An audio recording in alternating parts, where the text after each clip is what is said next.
following are the words of Lou Civello, president of the Suffolk County Police Benevolent Association. Police officers risk their lives to protect our communities and keep our streets safe. These officers are the thin blue line that stands between your family and the criminals that would do them harm. We are your neighbors, protecting your neighborhood. Hold the line. Support law enforcement. Stand with the Suffolk County PBA.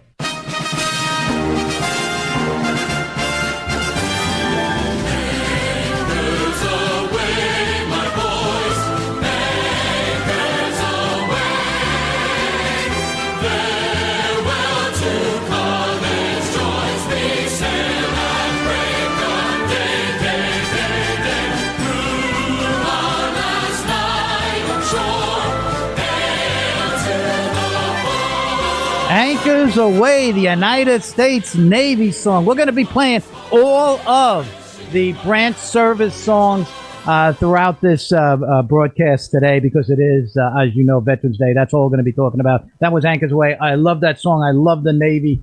Incredible. And as you know, what do we do? Every other Tuesday, we got our great PBA president, Lou Civello. Lou, how are you feeling about our veterans? I'm telling you, we're playing these songs. We've got somebody at the parade in New York City. I don't know if you folks have been represented over there. That's going on right now. We're going to be getting some support from there. PBAs and police departments and so on. Very close to our military, Lou. Why is there that relationship? Well, first, God bless them, Tom. God bless our veterans. We would not have a country without them. They are just selfless in their sacrifice, and none of us would be able to live here and enjoy our freedoms if not for our veterans. So there is a very close correlation between our police officers and our veterans and our military members. It's that same goal, it's that same driving force, that self-sacrifice that I think calls you to both vocations. So many of our police officers have served. Many of our police officers continue to serve in the reserves. It is a brotherhood and sisterhood to service. And again, God bless them. This is a day that they truly deserve, and everyone should thank a veteran today. Exactly, and we're going to be getting calls, like I said, from the parade route. We have somebody there right now on one of the floats. She pointed out to me that they're listening to the broadcast now, folks, and I had mentioned that the number of World War II veterans is diminishing. You've got to be close to 100 years old, if not more, and they do have somebody 102 years old. Whether we can get them on the air at the next segment, we'll have to find out. And as right now, I'm with Suffolk County PBA President Lou Civello. You know, Lou, I remember I was in the Suffolk Police Academy right after the Gulf War. That's when we liberated Kuwait from Saddam Hussein, and half the academy class was a veteran, and they were in really good shape. And it was hard to compete with them during the physical training. And I would almost say it's almost the same thing now. Could I make that assessment? Yes, I think that's a fair assessment, Tom. We have a robust veteran population amongst our police force. We have a Veterans Association, which actually today was delivering some desserts and some goodies over to each precinct to make sure that our veterans, who are also police officers, feel appreciated. We joined them in that, and we supplied some things as well for each precinct. So we're out there making sure that we all say thank you to our veterans today. Yeah, if you're just joining us, we got Lou Civello with us, president of Suffolk County PBA, and pleasantly surprised last week. The PBA published a photo, and we spoke quite a bit about Brendan Gallagher. You were there at the hospital. Just an absolute horrific incident that took place. Brendan Gallagher, part of the great Suffolk County Highway Patrol, was doing his job, and there was an individual driving recklessly, putting Long Island residents and other residents who were on the LIE at that time in grave danger. Some reports indicated that he was doing it on purpose. He was baiting our police officer, our highway patrol, and so on. Brendan Gallagher had a tough time of it in terms of the physicality of getting better. The officers had a tough time getting him out. He nearly lost his life. The fact, and here's the pleasant surprise, was the meeting he had with Donald Trump. What was that all about? Give us the inside dope on that. Yeah, that was great. I mean, the president, even though he is the busiest person in the world, never fails to make time for our men and women in blue. So that photo and that meeting took place when President Trump was here for the Ryder Cup. Actually took place at the Ryder Cup, even though he did not have much time when he was here. He made some time for Brendan and to take a few moments and meet him, and actually made a comment about Brendan's famous mustache, how great that was, and actually took a photo. Yes. So it really was great. And I can tell you, I was there, Tom, when the photo was taken. I was outside with some of the Secret Service members, and it was funny because they were commenting to me and a few of us that were there that escorted Brendan, and they said, if the president finds out that there's more law enforcement out here, he'll be out here in a second, and we'll never get him out of here. I mean, that's how much that he appreciates us, and I appreciate that the Secret Service has a job to do. But it really was great to see how much that he supports us, and Brendan was absolutely overjoyed to get a few minutes with the president and to get that photo. I was just so thrilled to see that. As you know, we go through the computers. I try to get all the news that I can, and I saw the president standing with a police officer. It just popped up. You know how that happened. And then what caught me was the patch, the Suffolk County Police patch on the shoulder patch, and I said, "Wow." And then, of course, I ran in and I said, I kind of knew what the Officer Gallagher looked like, but that really got to me. And then you start to think, historically, I always considered myself a presidential historian. I love the history of our presidents and what they had, their nuances and their policies and so on. I've never seen anything like. You may like him or not. You may have Trump derangement syndrome or not. You cannot take away from Donald J. Trump his commitment to law enforcement and our military. Does not waver in one bit from that.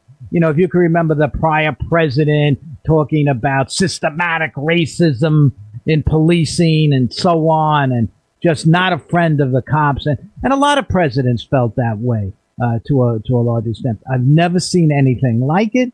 It's incredible how Donald Trump feels about policing. It mirrors, and I'm going to say this to get your comments, but it mirrors what the folks here in Suffolk County feel about the Suffolk County Police Department. Your thoughts? Yes, yeah, he is a tremendous supporter. It comes through in his policies, coming off an administration that, was vocal about defunding the police and vocal about saying that there is systemic racism.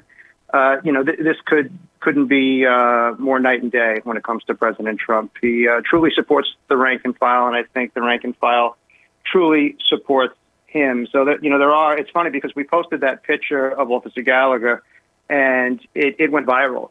Yes. It got more likes and shares than probably any other post we've done in the history of our social media.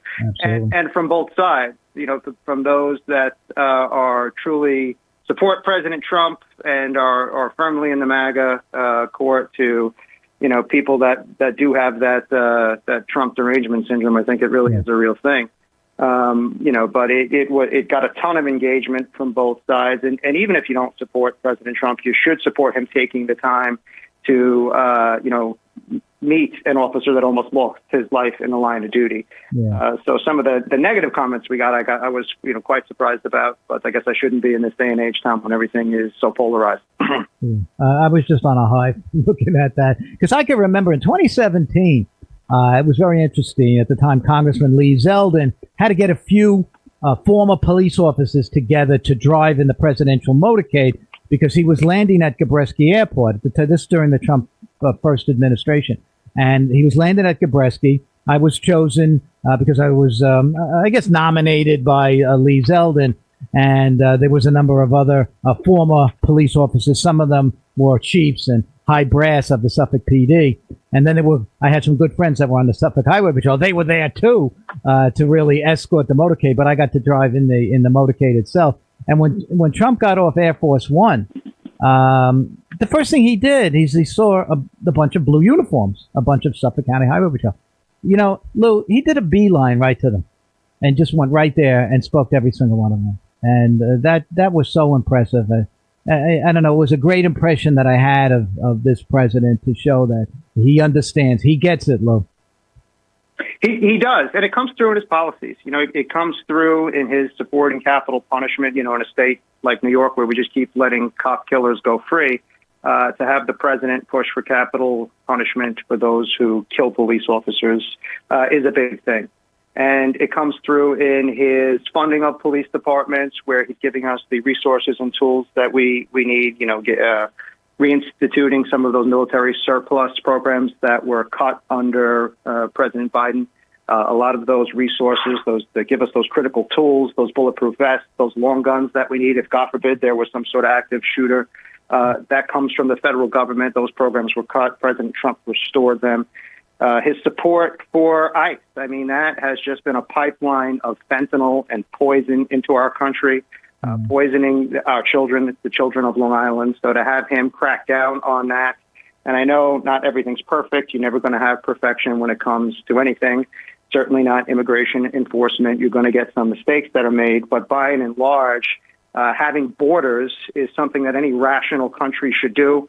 And unfortunately, under the prior president, we did not have a real border. Under this president, President Trump, we do. And that makes our jobs as police officers much, much easier, to have that border policy in place. And it certainly helps us keep that poisonous fentanyl out of the country. So, at the end of the day, he doesn't have to take those few moments. He doesn't have to run over and meet with a person in uniform as if he was meeting another head of state. And not many presidents take the time to do that. But even more importantly, in terms of his policies, it's policies that keeps my members, our police officers, safer. And that's why, he is a tremendous president, and I think he's doing a great job.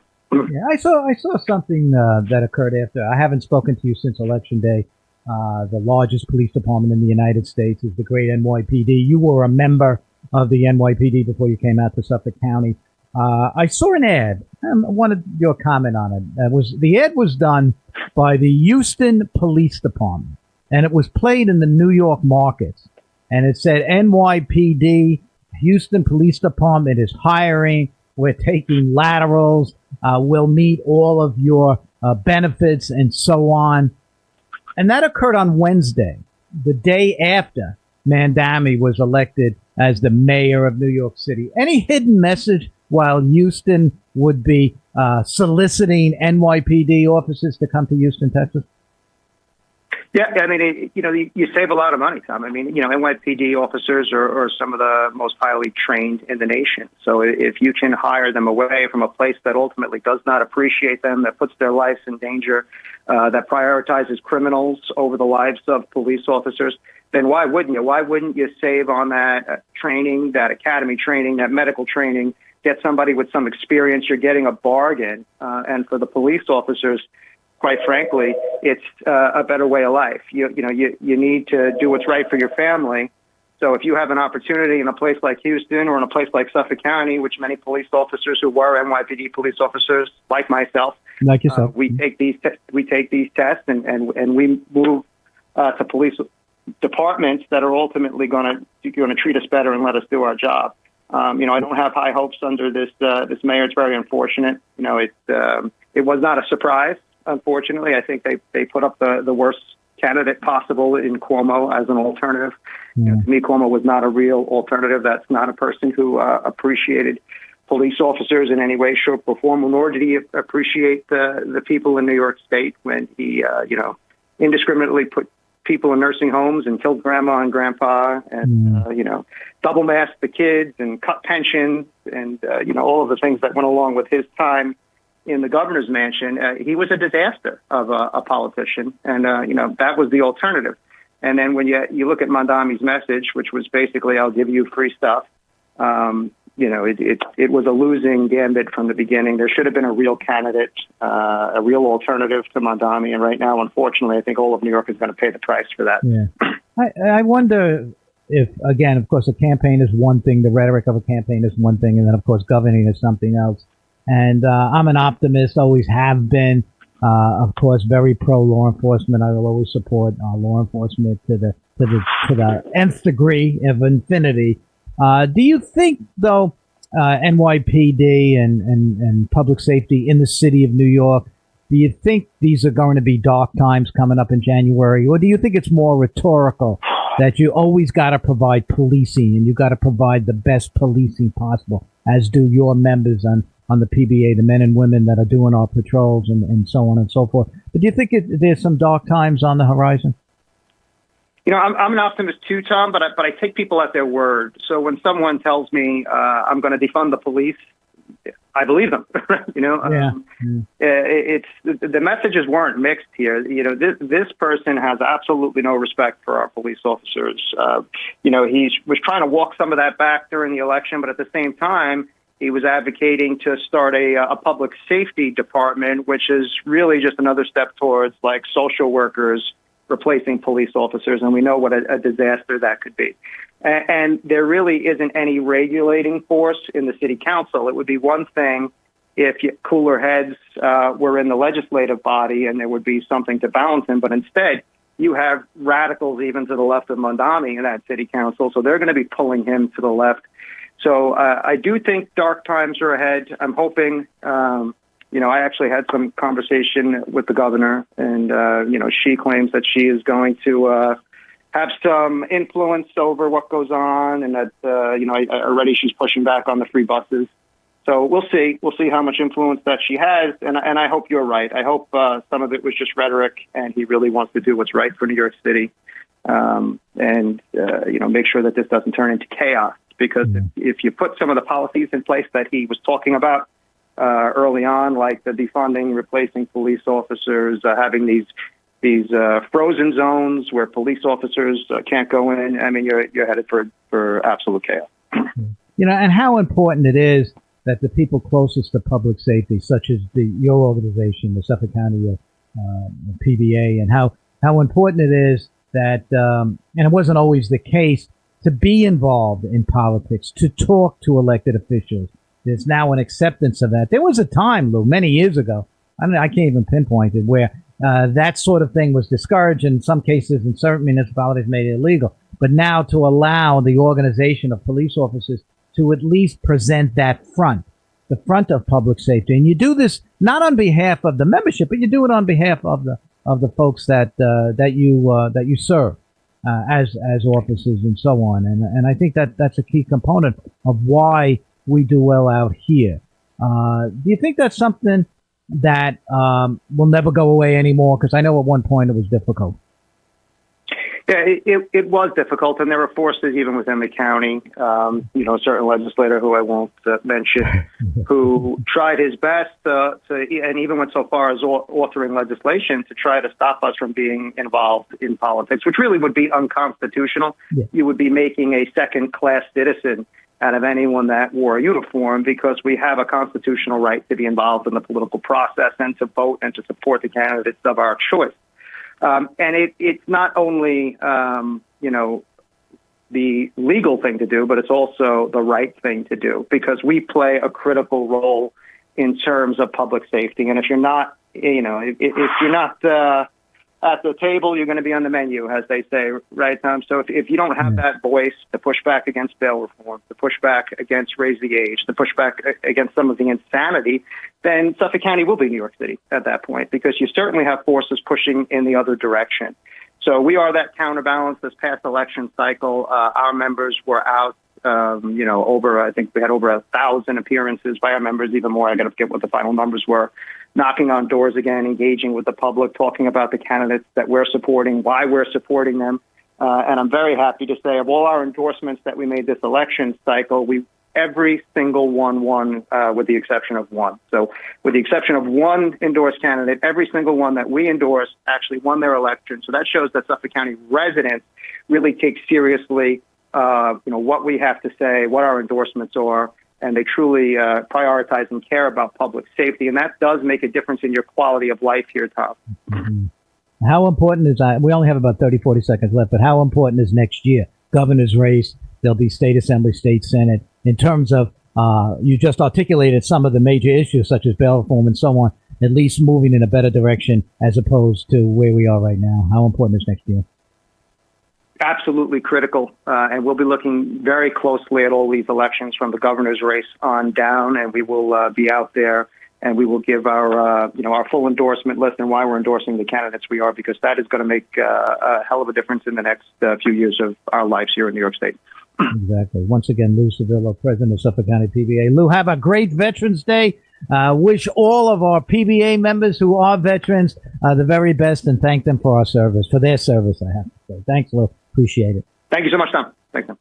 Okay, we're going to take a short break. When we get back, we'll be going to the parade. That's where we'll be. We're getting a phone call. We'll be right back. I think we got the Marines now. Is that right?